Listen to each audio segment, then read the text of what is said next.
Baik, bismillahirrahmanirrahim. Assalamualaikum warahmatullahi wabarakatuh. Selamat siang dan salam sejahtera untuk kita semua. Perkenalkan, kami dari kelompok satu yang beranggotakan Mulyani, Ismilia Nur Cahya, Yunita Nur Amalia, dan Windy Puji Handayani. Pada kesempatan kali ini, kami akan mempresentasikan hasil diskusi yang telah kami diskusikan. Untuk mengefektifkan waktu, izinkan kami untuk memulai kegiatan presentasi ini yang akan diawali oleh rekan saya, yaitu Ismilia. Kepada Ismilia, saya persilahkan.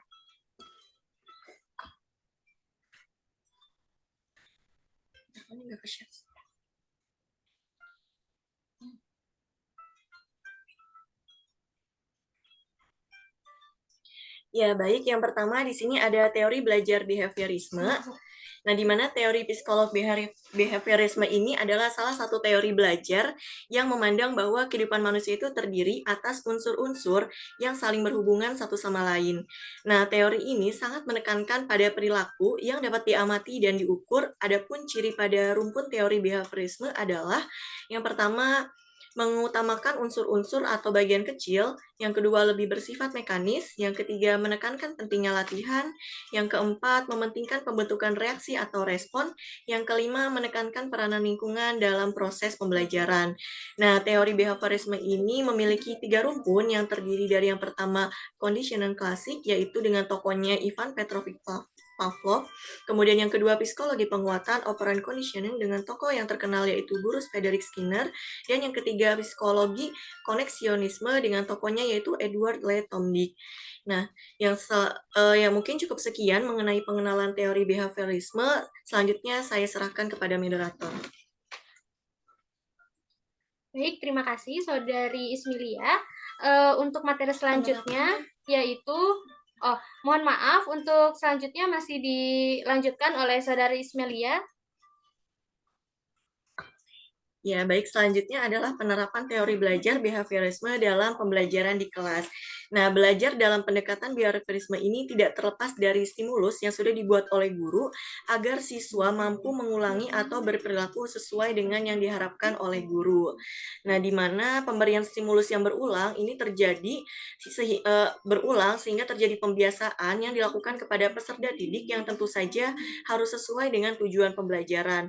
Nah, adanya stimulus sesungguhnya menjadi sebuah perangkat keras agar suatu proses atau hasil belajar ini bisa dikembangkan sedemikian rupa, namun tetap berada dalam konteks tujuan pembelajaran.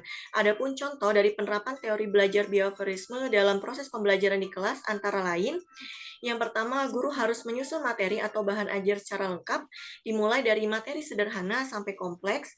Kemudian yang kedua, guru lebih banyak memberikan contoh berupa instruksi selama mengajar. Yang ketiga, saat guru melihat ada kesalahan baik pada materi maupun pada siswa, maka guru akan segera memperbaiki.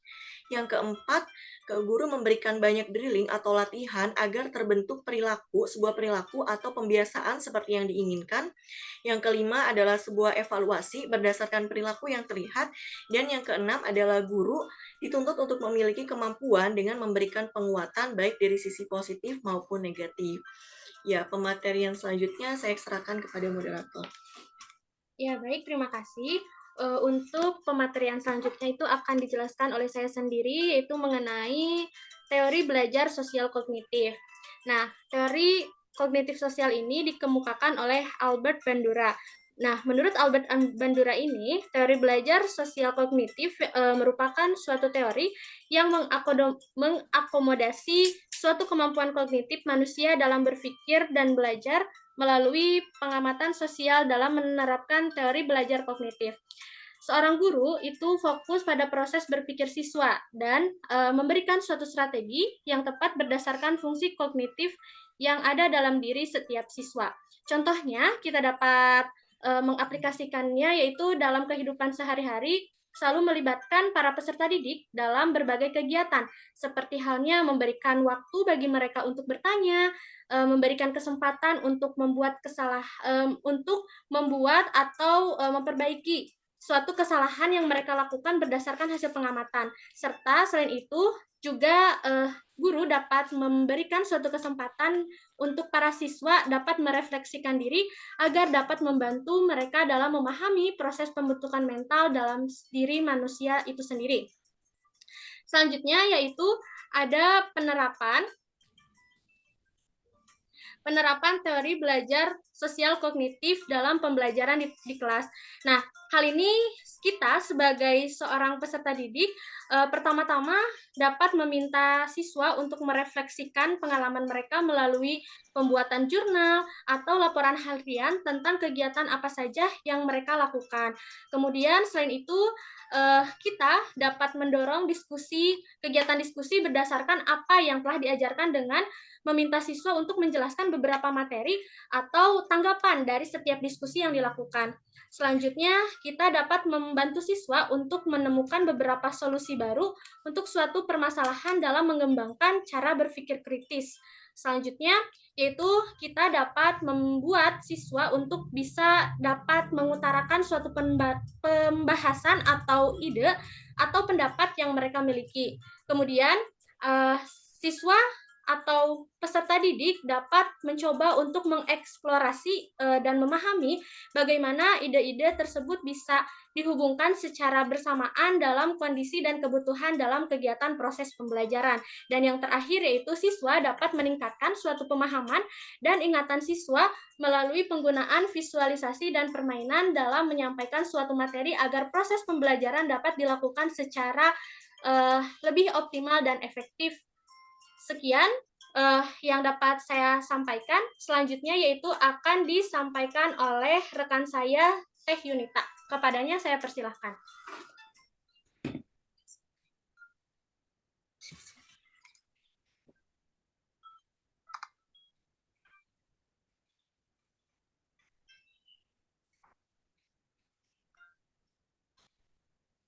Ya, selanjutnya teori konstruktivisme merupakan teori belajar yang bisa memberikan kebebasan kepada peserta didik untuk lebih aktif belajar dengan menemukan sendiri kompetensi dan juga pengetahuannya untuk mengembangkan kemampuan yang telah ada di dalam dirinya. Nah, di dalam teori konstruktivisme ini juga pembelajaran bukanlah sebuah proses mentransfer ilmu saja, tetapi perlu juga dibangun oleh peserta didiknya. Lalu selanjutnya penerapan teori konstruktivisme dalam pembelajaran. Yang pertama, guru membantu peserta didik dalam menemukan identitas intelektual mereka sehingga peserta didik yang merumuskan pertanyaan-pertanyaan dan kemudian mereka menganalisis serta menjawabnya gitu. Yang kedua, guru mengajukan pertanyaan terbuka dan memberikan kesempatan beberapa waktu kepada peserta didik untuk merespon.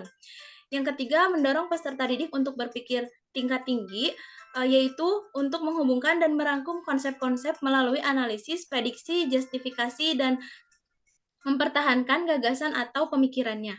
Yang keempat, peserta didik terlibat secara aktif dalam dialog atau diskusi dengan guru dan peserta didik lainnya.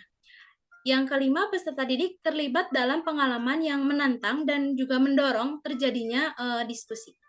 Yang keenam, guru menggunakan data mentah atau sumber-sumber utama dari materi-materi interaktif. Jadi siswanya yang mencari tahu sendiri.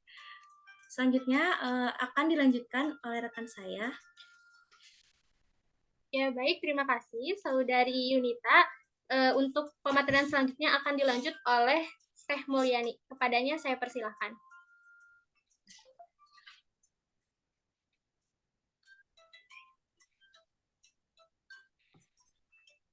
Baik, yang selanjutnya di sini saya akan menjelaskan penerapan model pembelajaran yang berdasarkan pada konstruktivisme.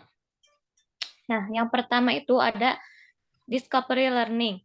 Nah, discovery learning ini yaitu siswa didorong untuk belajar dengan diri mereka sendiri. Siswa belajar aktif. Nah, dengan belajar aktif dibantu oleh guru untuk mendorong siswa untuk mempunyai pengalaman-pengalaman dan menghubungkan pengalaman-pengalaman tersebut untuk menemukan prinsip-prinsip bagi diri mereka sendiri.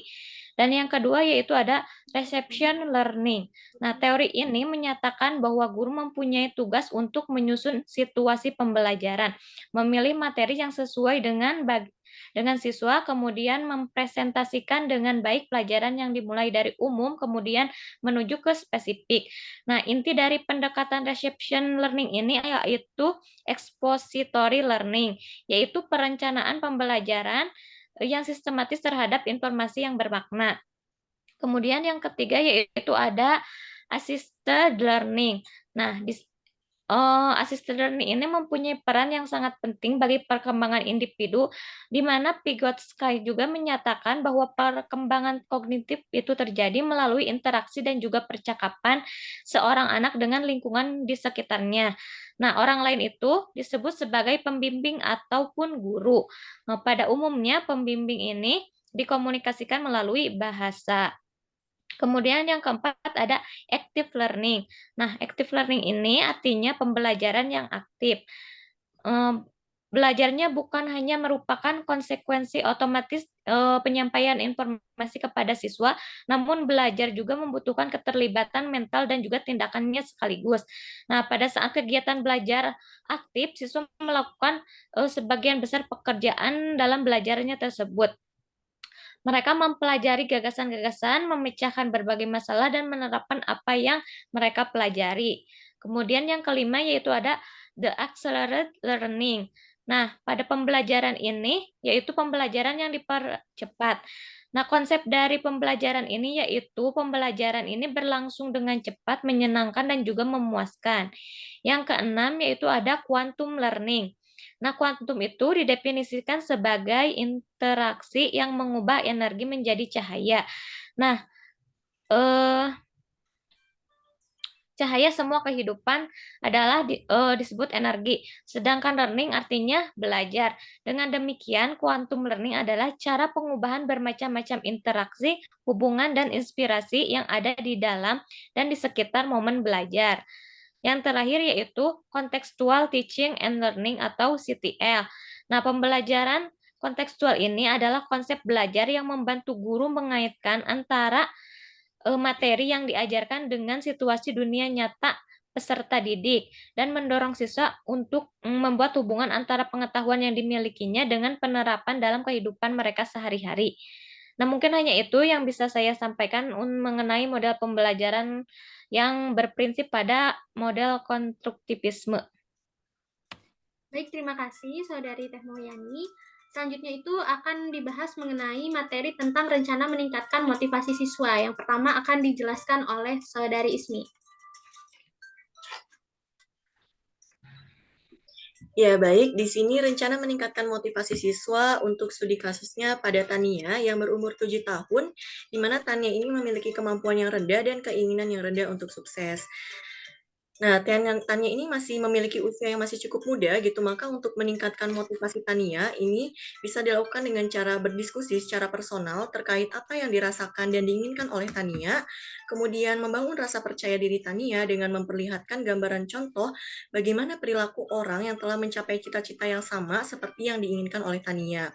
Nah, kemudian sebagai pendidik ini dapat melibatkan pembelajaran sambil bermain yang digemari oleh Tania dengan memberikan kesempatan bagi Tania untuk berdiskusi sesuai dengan pembelajaran di jenjang usianya yang serta membuat pembelajaran yang menarik, bertahap, dan berkelanjutan untuk meningkatkan kemampuan Tania. Rencana lainnya untuk meningkatkan motivasi Tania adalah dengan menerapkan teori belajar behaviorisme, di mana pendidik dapat menyusun bahan ajar secara lengkap agar siswa atau Tania di sini dapat disiapkan untuk meningkatkan kemampuannya, di mana siswa dapat mempelajari ketertinggalan materi atau bahan yang telah disusun, dimulai dari materi yang sederhana sampai materi yang kompleks untuk mendapatkan pengalaman materi yang luas. Sebagai pendidik juga dapat memberikan contoh atau instruksi selama mengajar kepada siswa yang memiliki kemampuan rendah, dan ketika terdapat kesalahan dari materi yang diajarkan pada siswa itu sendiri, maka pendidik dapat memperbaiki secara langsung agar proses pengajaran berjalan dengan baik. Tidak hanya itu, pendidik juga dapat memberikan latihan kepada siswa yang memiliki kemampuan rendah agar terbentuk perilaku atau pembiasaan seperti yang diinginkan. Karena dengan adanya latihan ini diharapkan dapat membuat siswa terbiasa dengan materi yang diajarkan dan dapat lebih mendalami materi ajar dengan latihan yang diberikan. Setelah proses pengajaran yang pendidik berikan dengan membuat materi bahan bahan ajar secara lengkap, kemudian pemberian instruksi selama mengajar, perbaikan materi, dan pemberian latihan. Nah, ini diharapkan dapat meningkatkan kemampuan siswa yang sebelumnya rendah dan sehingga dapat meningkat. Hal tersebut tidak hanya meningkatkan kemampuan siswa, tapi juga dapat meningkatkan motivasi belajar siswa dan terdapat perubahan sikap pada peserta didik tersebut. Nah, jadi pendidik dapat memberikan evaluasi kepada peserta didik atau kepada siswa tersebut berdasarkan perubahan perilaku yang dialaminya. Kemudian pendidik dituntut juga untuk memiliki kemampuan memberikan penguatan baik dari sisi positif atau negatifnya agar siswa ya dapat memiliki keinginan yang tinggi untuk sukses. Nah, sekian yang dapat saya sampaikan, saya kembalikan kepada moderator. Baik, terima kasih. Untuk selanjutnya yaitu studi kasus yang kedua akan disampaikan oleh Teh Mulyani. Kepadanya kami persilahkan. Baik, terima kasih. Di sini saya akan memaparkan rencana yang digunakan untuk mengatasi seorang siswa yang bernama Samuel, di mana dia mengalami rasa takut akan kegagalan yang kuat. Dengan begitu, saya merencanakan yang pertama itu mencoba mengkomunikasikan secara halus kepada Samuel bahwa kegagalan bukanlah sebuah akhir dari perjalanan. Nah, dengan kegagalan itu kita dapat memperbaiki diri dan mencapai hasil yang lebih baik. Kita akan tahu bahwa dari kegagalan itu kita akan berhasil. Nah, karena kegagalan itu merupakan sebuah awal dari keberhasilan. Kemudian yang kedua yaitu memberikan pemahaman kepada Samuel tentang dampak negatif dari sikap perfeksionis. Contohnya, jangan terlalu fokus terhadap satu hal yang ada pada dirinya sehingga mengabaikan hak-hak orang lain.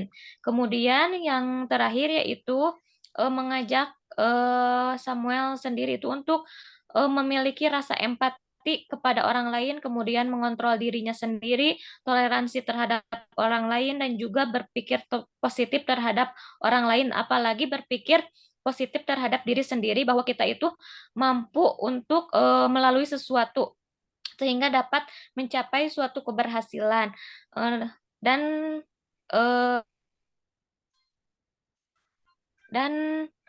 mencapai hasil yang lebih baik lagi setelah melalui. Mungkin hanya itu yang bisa disampaikan.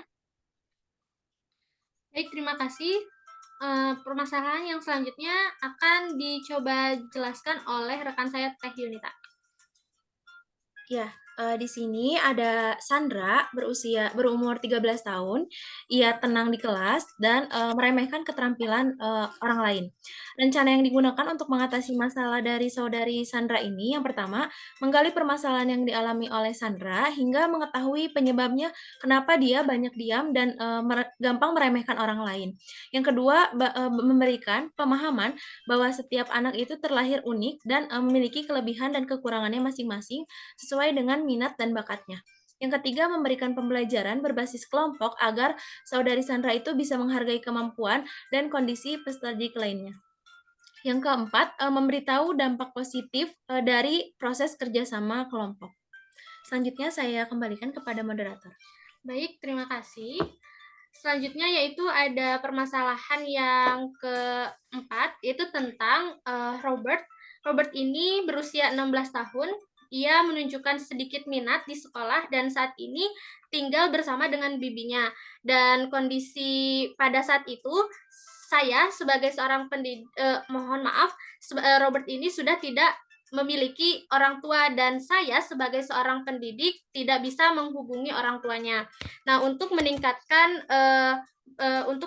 motivasi atau mengatasi permasalahan tersebut, yang pertama yaitu saya mulai menggali permasalahan yang dialami Robert hingga mengetahui penyebab kenapa dia kurang berminat selama melakukan atau menjalani proses pembelajaran. Kemudian setelah itu saya mulai mencoba untuk menstimulus peserta didik tersebut dengan memberi semangat atau membesarkan hatinya terkait kondisi keluarga yang dia sedang alami.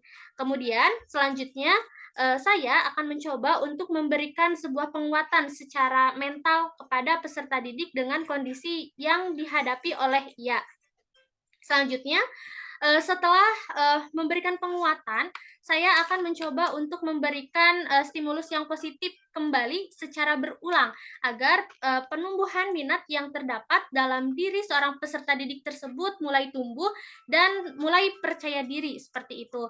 Dan selanjutnya hal yang akan saya lakukan yaitu karena keluarga yang ada di dalam lingkungannya itu yaitu bibinya, sehingga saya akan melakukan beberapa komunikasi dengan bibinya tersebut selaku wali murid terkait permasalahan apa yang dialami oleh Robert di dalam kelas, serta memberikan beberapa pengertian atau arahan kepada keluarga agar kami selaku pendidik dan orang tua dapat memberikan solusi terbaik dengan cara memberikan saling proaktif, bekerja sama satu sama lain untuk mengatasi permasalahan tersebut. Dan yang terakhir, hal yang akan saya lakukan yaitu dengan bekerja sama dengan wali kelas atau bimbingan konseling untuk memonitoring nih bagaimana perkembangan para peserta, mohon maaf, memonitoring perkembangan dari peserta didik yang ada tersebut. Nah, mungkin itu rekan-rekan yang dapat kami sampaikan dari kelompok 1. Selanjutnya akan dibuka termin sesi tanya jawab kepada teman-teman yang akan bertanya, menanggapi, atau memberikan saran. Saya persilahkan. Ya, baik. Terima kasih kepada teman-teman kelompok 1 yang telah menyampaikan materinya. Sangat jelas dan bagus ya. PPT-nya juga sangat menarik gitu ya. Penjelasannya juga sangat jelas. Saya ingin bertanya, pada kasus Samuel ya, ada beberapa rencana yang disampaikan oleh teman-teman. Salah satunya cara mengatasi Samuel itu dengan jangan menjadi orang yang perfeksionis. Nah, yang saya ingin tanyakan, kenapa Samuel itu tidak disarankan menjadi seseorang yang perfeksionis, padahal kan orang yang perfeksionis itu selalu mengusahakan apa yang diinginkannya dan selalu berusaha untuk menjadi menampilkan yang terbaik. Terus apa dampaknya apa dampak dari sifat perfeksionis itu yang mengakibatkan Samuel itu tidak disarankan untuk memiliki sifat yang perfeksionis. Mungkin itu pertanyaannya. Terima kasih. Baik, terima kasih kepada teman-teman dari kelompok 2 ya atas pertanyaannya. Sebelumnya, sebelum dilanjutkan, apakah ada yang ingin bertanya kembali terlebih dahulu? Jika belum ada, izinkan kami untuk mencoba mendiskusikan untuk hasil jawaban yang telah teman-teman dari kelompok 2 tanyakan. Mungkin dari rekan-rekan saya sudah cukup ya? Tidak ada yang ingin ditanyakan lagi? Tidak. Ya, cukup saja. Ya, baik. Mohon izin kepada teman-teman dari kelompok 2 untuk kami dapat berdiskusi terlebih dahulu untuk mempersiapkan jawaban dari pertanyaan yang telah diberikan.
Ya, baik teman-teman. Kami dari kelompok 1 izin mencoba untuk menjawab pertanyaan dari kelompok 2. Yang pertanyaannya yaitu pada kasus Samuel, kenapa Samuel tidak disarankan menjadi orang yang perfeksionis? Lalu apa dampak dari sifat perfeksionis tersebut? Pertama akan dijawab oleh Teh Mulyani. Kepada Teh Mulyani saya persilahkan.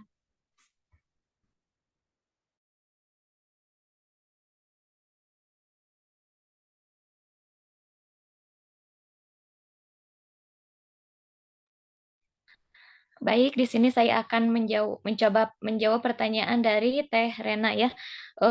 Mengapa saya memberikan rencana untuk kepada Samuel bahwasanya jangan terlalu perfeksionis. Nah, memang sekilas ya dari sikap perfeksionis ini kita berpikirnya itu merupakan hal positif di mana seseorang itu menjadi lebih teliti dan juga bekerja keras untuk mencapai sesuatu yang diharapkan. Namun ternyata di balik sifat perfeksionis ini terdapat begitu besar dampak negatifnya di mana seseorang itu bisa merasakan stres yang berlebihan gitu karena mereka itu selalu ingin yang terbaik gitu, selalu ingin perfect dalam segala hal sehingga uh, akan muncul rasa takut gagal gitu karena ya sifatnya yang tadi yang selalu perfect dalam segala hal sehingga akan takut terhadap sebuah kegagalan.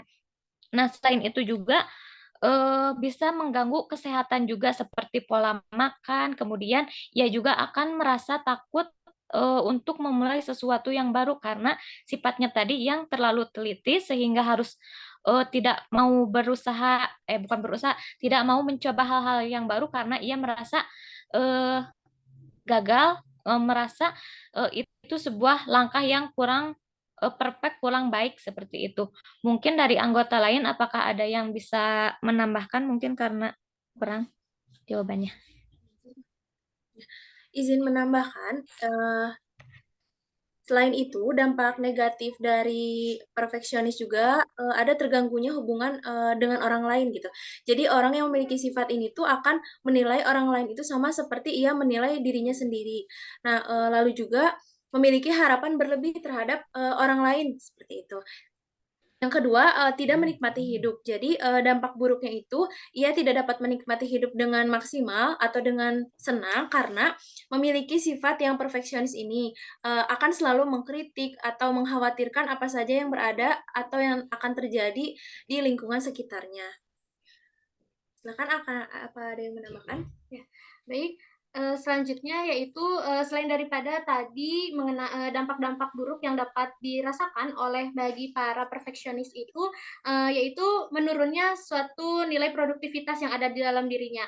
Nah, di dalam diri manusia apabila kita selalu selalu mengunggulkan hasil yang terbaik, maka uh, kegiatan-kegiatan yang dilakukan oleh seseorang tersebut akan mulai terganggu karena fokusannya itu hanya kepada satu hal saja seperti itu. Dan mungkin untuk kita sebagai seorang pendidik dapat memberikan suatu saran atau hal-hal yang lain berkaitan dengan bagaimana cara proses pembelajaran itu dioptimalkan dalam suatu prosesnya. Jadi tidak hanya hasil daripada tugas-tugas yang diberikan saja seperti itu. Jadi seorang pendidik itu dapat menilai seorang pendidik tidak hanya akhir dari proses pembelajaran saja, tetapi dengan proses yang ada dilakukan dalam proses kegiatan pembelajaran.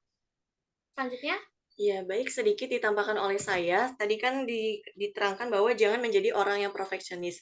Nah, sebenarnya hal tersebut tidak sepenuhnya benar bila perfeksionis ini dilakukan dengan terlalu berlebihan gitu. Karena memang perfeksionis sendiri ini dapat membuat kita tidak merasa bahagia, bahkan menyebabkan depresi, kecemasan hingga gangguan makan. Nah, mungkin untuk menghindarinya karakter perfeksionis ini ini bisa sangat berbahaya jika memang tidak bisa mengelolanya dan membiarkan sifat ini mengganggu gitu. Seperti merasa tidak pernah cukup, kemudian didorong oleh rasa takut, standar yang tidak realistis sehingga menyebabkan seorang tersebut bisa menjadi perfeksionis. Nah, mungkin bisa menjadi berbahaya gitu jika memang dirasa berlebihan. Sekian yang saya sampaikan, saya kembalikan lagi kepada moderator. Ya, baik, terima kasih para tim penyaji. Sebelumnya Apakah ada yang ingin ditanyakan oh, mohon maaf. Sebelumnya, pertanyaan yang tadi apakah sudah dirasa cukup? Ya, cukup. Terima kasih teman-teman. Ya, baik. Sebelumnya, apakah ada yang ingin ditanyakan kembali?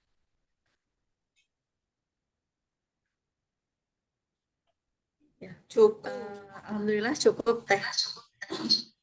Baik, jika dirasa sudah cukup, sebelumnya kami mengucapkan banyak terima kasih kepada teman-teman yang sudah bergabung dalam kegiatan Zoom meeting kali ini, khususnya kepada kelompok 2. Mudah-mudahan apa yang telah kita diskusikan hari ini semoga bermanfaat dan menjadi suatu pembelajaran kita di kemudian hari. Sekian yang dapat kelompok kami sampaikan, kurang dan lebihnya mohon dimaafkan. Wassalamualaikum warahmatullahi wabarakatuh. Waalaikumsalam warahmatullahi wabarakatuh.